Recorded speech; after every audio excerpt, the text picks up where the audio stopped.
దివ్యాంగ plot welfare association first president ను 9 సంవత్సరాల తర్వాత నేను ప్రెసిడెంట్ అయిన తర్వాత సిస్టమేటైజ్ చేసుకుంటూ వచ్చినాం.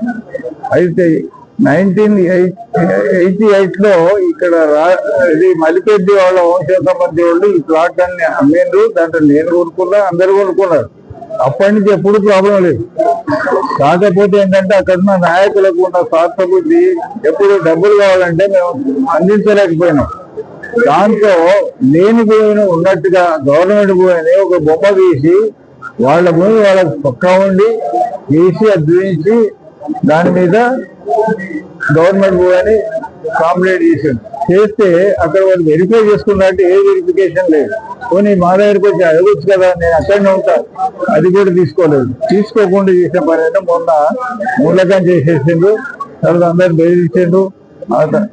ఇదే ఈ ఒక సంవత్సరం తర్వాత ఇది రెండో దశ, మళ్ళీ second stage of harassment of మళ్ళా ఇది. మొదటి దశలో మొత్తం మా ఇంటి ముందర పట్ట భూములు అన్ని కూడా కొట్టిపోయాను. జనాలకు చాలా నష్టం చేశాను. నాదంటే నేను కొట్లాడుకుంటూ చేసుకుంటా. నాకు కొంత అంటే నా లెవెల్లో నేను చదువుకున్నవాడిని, నాకు నా శక్తితో బయటపడతాను. నేను కోర్టు నుంచి ఆర్డర్ తీసుకుంటా.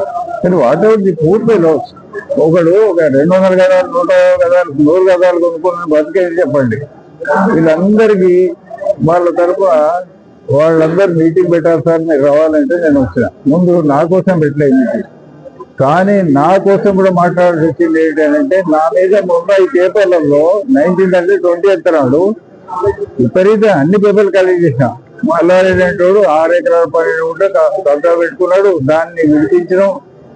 దానికి ఒక టీవీ అయితే 100 కోట్ల రూపాయలు వస్తాయని. నా భూమి లేదు సార్, నాకు పెంచలేదు. ఇంట్లో కొన్ని ప్లాట్లు ఉన్నాయి వీళ్ళతో పాటు నాది. So in what way connected. కానీ మీరు లేని దాన్ని ఉన్నట్టుగా సృష్టించి ఒక చేతితో బొమ్మ తీసుకొచ్చి సర్వే మ్యాప్ ఎట్లుంటది, పక్క పాత కాలంలో ఏంటంటే హ్యాండ్ గీసేది, ఇప్పుడు ఏంటి మిషన్ సర్వే. దాన్ని ఇచ్చి మొదటి సర్వే రిపోర్ట్ దాన్ని నాకు 1 సారి 2 సార్లు 4 సార్లు ఇస్తే మొదటి దాంట్లో నా పేరు లేదు, వేరే భూములలో ఉన్నాయి. రెండో this land is under view అని రాసి అయిపోతుంది కదా, నాకు నోటీస్ చేయొచ్చు కదా. నాకు ఇవ్వవు, ప్లాట్ వానికి ఇవ్వవు, ఎవరికి లేదు వస్తావు. ఇంకోటి హైకోర్టులో రిట్లేసి 1000 రూపాయలు వాళ్ళకి. ఇప్పుడు ఆ భూమి వాళ్ళకి ఇచ్చేది ఎవరికి? హౌసింగ్ కోటాలకు ఇచ్చాడు. దాని ఎమ్మడి బౌండరీస్ పర్ఫెక్ట్ ఉన్నాయి, మ్యాప్లు ఉన్నాయి, అన్ని ఉన్నాయి. అవన్నీ తెలిసి కూడా 2007 ఇచ్చిన దాన్ని, జియో ఇష్యూ చేసిన దాన్ని 2010లో ఒక బొమ్మ గీసి ఇచ్చి దాన్ని పట్టుకొని హైడ్రా కమిషన్ వచ్చి